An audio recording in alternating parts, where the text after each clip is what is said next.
In my life, what has driven me to protect my self worth has been what has been instilled in me as a little girl growing up. I've been fortunate to have supportive parents, and um, as a little girl, and having a role model like my mother who always allowed me to have a voice, even if it got me spanked. Um, it really empowered me to know that my voice is valuable, and beyond that, who I am is valuable. So, what has driven me to protect my self worth has been when anything didn't align with my values or did not align with my goals. And if people violated those things, whether it was in relationships or professional relationships, I was there to protect it. And how I protect it is by speaking up. That's one of the main things that really helped me to protect it. There was times in my life where I became mute, and because of the pressures of life, and having the opportunity to go through the experience of being mute and see how people will trample over your self-worth or trample over you. People will treat you how you allow them to treat you. You have to train people to treat you the way that you want to be treated. So for me, in my mute season of depression and hurt and not really speaking up, it ignited a fire in me and drove me to be able to protect my self-worth. For example, just going through things and heartbreaks and relationships, it just really forced me to really protect that. I feel like there's a combination of so many different experiences, from heartbreak to things on my job and just other life experiences, that it's a loaded question. What has caused me to accept the hands that I was dealt? That's a tough one. If I'm honest, sometimes it's just burnout, and it's assessing what battles are worth fighting for. Is the battle of my mental health worth fighting for over the situation? And at the same time, knowing my value, I rising to the occasion of realizing that trying to override a situation that is beyond your control is beyond your effort. So it is a humble submission. And a lot of times when people think of humility, they think of weakness. Humility is actually a sign of quiet strength. It takes a very strong person to be humble. And so as it relates to how do I deal with accepting the hands that's been dealt to me, is by knowing my power, knowing my worth, knowing that trying to force something is not going to get what I want. It actually makes me subservient to it. It's actually saying that it has the power over me, saying that I need that thing to be my validation. I need that relationship to be my validation. I need that job to be my validation. And at the end of the day, true validation, what I believe it is not just words, it does come from within, and it comes from a relationship with God. In relation to the other question, how do I protect my self-worth? Also governing and protecting my relationship with God. Really making sure I surround myself with something that connects me to Him, whether that's sermons, whether that's reading something, having conversations with my sisters and brothers in Christ, really immersing myself on a daily basis, not just on Sundays, but really listening to the Word every single day. I have a particular pastor, shout out to Jerry Flowers. I do listen to him almost every day, as well as his Therapy Thursday with Isaac Curry. Shout out. So those things helps water my self-worth. If I had to think of self-worth as a garden, I would say that that's how I pour into it. That's how I'm able to accept things that's beyond my control, because I'm constantly pouring back into myself. You can't garner anything from something that's empty. So, how do I deal with things or accept the hands that I'm dealt? I dig deep. I assess myself. I tap into my self awareness. I go into my introspective mode. Keandra, why do you really want this? Why does this matter?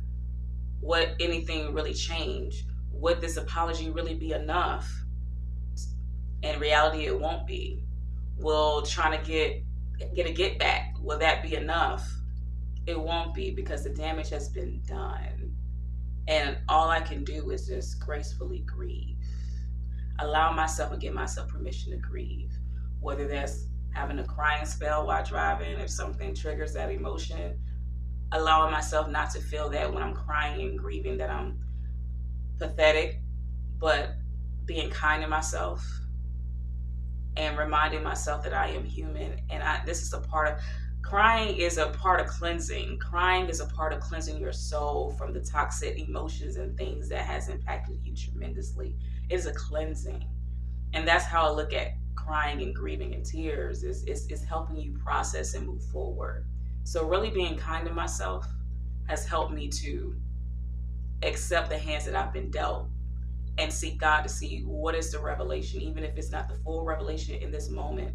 What do you want me to focus on? What do you want me to get out of it? And a lot of times in those moments when I'm really trying to deal with the hand that I've been dealt, is trying to understand the present more than the future or the past. Really trying to understand what I'm being ushered into, what I'm meant to focus on, which 9 times out of 10 is my health, my mental, my spiritual and physical health in the moment, focusing on my well-being, and then really thinking about what am I gaining from this experience, which is self-control, which is a true gift. Self-love, I'm learning how to love myself differently. With unfortunate situations like losing someone in a relationship, sometimes those rejection seasons and heartbreaks have afforded me the opportunity to love myself better, because it forces me to fill that void that has been left instead of seeking it out of someone else. I won't say how old I am right now, but I've had lots of relationships, serious relationships, and I've had a lot of heartbreaks. And in those rejection seasons, I've learned that sometimes those voids that I have has less to do with that person, but more to do with me. And so God has challenged me to love myself differently, in the sense of giving myself what I'm longing for. For example, I've had the fortunate opportunity of being in relationships, especially at my age, that I've dated guys who had children. And that's one thing, that's one of my highest aspirations, is to be a wife and a mother. And whenever I've had the opportunity to engage in those children's lives and then that breakup happens, I grieve deeply. And recently for Mother's Day, I was challenged with, how will you honor the mother inside of you? I had expected for that person one of my exes to reach back out to me, and because it was the anniversary of a lot of things, and I expressed some of the challenges I was having with Mother's Day, I expected for them to reach out to me and on that day, and they did not. But it challenged me to love myself better, in the sense of asking myself, or God asking me, how will you honor that part of you so that you can move forward and not depend on Him to validate what you've been? How can you validate that yourself? I said, well, that actually felt liberating and felt good because I can actually fulfill that. I can actually water that. I don't have to depend on my ex to water that for me. I can water the mother inside of me by doing things that honor. I've considered starting not only a trust fund for my future kids, but those those those particular kids that I had the opportunity to be a part of their lives, and just doing something to honor the mother in me, even if it's for my future kids, and doing other what you call it, ceremonial or memorializing. Memorial is more so for death, but doing something to commemorate what I've been and what I still aspire to be. And so I plan to start that trust fund for my future kids. I plan to have moments where I grieve. I have a notebook where I write letters to the children that were in my life that I had the opportunity to be a bonus mom in the period that I was in, so that it doesn't go voided. It doesn't lay empty. I water it. So that is how I accept things and the hands that I've been dealt, is by first introspection and self-awareness. And in that space, I welcome God in that space to counsel me, to guide me, to give me wisdom, to give me constructive criticism and things to think about, and also to love on me. And I also be kind to myself. I allow myself to grieve. I allow myself to move through it. I also acknowledge the good things, like how I progress, uplift myself. And that's part of being kind to myself. So that's how I handle the hands that I've been dealt. What I can say now that I'm grateful for: grace, wisdom. I'm grateful for time. And that's such a loaded answer, because time, in the sense of time to heal, really. Well, the things that I've gone through, I recently have a season where I'm going through a lawsuit that I really didn't want to be a part of and do. At the same time, because I know my worth and I know my value, I refuse to allow myself to be abused, and and and allow it to be something that is not taken seriously. So, um, time. I'm grateful for time to heal from traumatic experiences, um, from several traumatic experiences. I'm just grateful for the time. I'm grateful for the time to have to check in with myself and to self evaluate myself and give grace to myself and give grace to others. Forgiving my previous relationship, um, learning how to taking the time to learn how to rehabilitate and how to take care of my health by eating right, meal prepping, going to the gym, consistently going to the doctor's office, getting counseling, having the set time. It's, as I said, it's such a loaded answer, but in short, that is one thing I'm grateful for, and time to spend with my family. I have been away from my family for 10 years. When I moved back from out of the country in 2022. So it had been 10 years since I had moved back to the state of Georgia, and which is my hometown, my home state.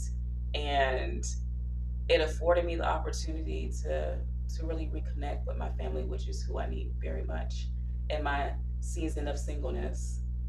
And it also afforded me my transitions and everything that has transpired, even the unfortunate ones of losing my job and all of those type of things.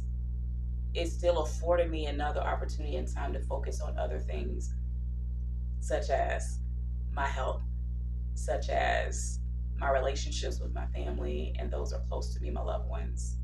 Allow me to rehabilitate from a massive transition from overseas back to the States.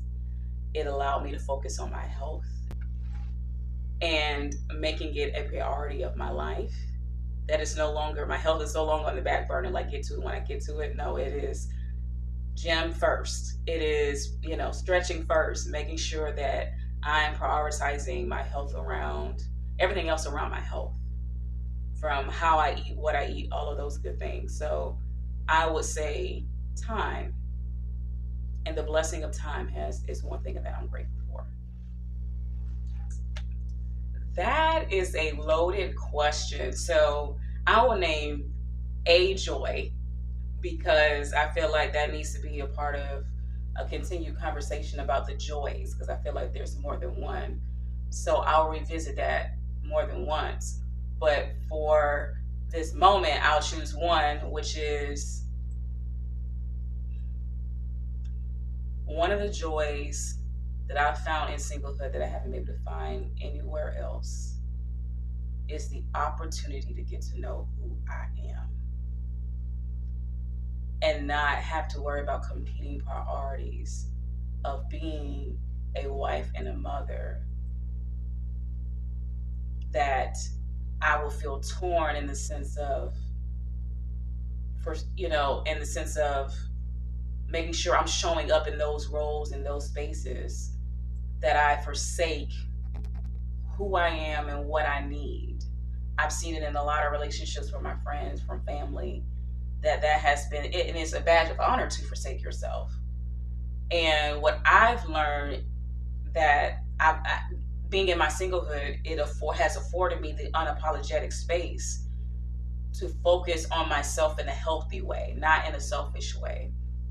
There are some people may think that single people just are self-consumed and absorbed and only think about themselves, which is, for some people that may be true, and for me particularly, that is not. And I've had to even learn the balance of protecting my single space and protecting the opportunity to get to know who I am, because people believe or assume that because I don't have a husband or children that I'm readily available, that my time is, that they're entitled to my time. They're entitled to me always being readily available. But what I have had to learn is, just like there are roles and responsibilities in life, I have roles. I have roles as an auntie, I have roles as a friend, I have roles in the associations and groups I'm a part of, and also I have a role to myself. I have a role as a daughter of God. And so it is important that I focus on it, and I can't help but say that one of those, the joy of getting to know myself has afforded me to know what I will and won't accept. The joy is being free in that I'm not subject to someone's manipulation, or because if it goes against the grain of what I know to be true, was already rooted in me, then it's not for me. And the only way that I build what's rooted in me is that I spend time. And when I'm spending time getting to know myself, it's not about, 9 times out of 10, it's not about all of the great, glorious, great things about Miss Broadway. It is about the things that needs work, the part that needs healing, the whys. Like, why do I accept things that are settled for things that is less than what I deserve? Why did you not speak up? Why are you uh, why are you a loner in some situations? Why are you like this? So it's in those spaces, and also learning how to give grace to myself. Those practices and learning how to take time, learning what I need so I can effectively communicate to others what I need, I feel like that will prepare me for that committed relationship, that committed marriage, that committed motherhood, that I'm able to know what I need. And I've seen a lot of good friends, good family members who didn't know what they need. And so because they didn't know what they need, it kind of it kind of bursted out in other areas, and I've been guilty of it too. It's not just those who are mothers and who are in relationships. Even in my singlehood, I because I was so consumed in a relationship that I forsake finding out why am I frustrated, why am I yelling when I'm communicating, when I can just take a step back and really assess what I'm really mad about. So I would say one of the joys of being single is the opportunity to get to know and love me. And that is still a loaded answer with a whole lot of more examples that I would love to share next time around. And in addition to the other joys that I've also found in my singlehood. Love is not for the weak. It is for those who diligently protects their value.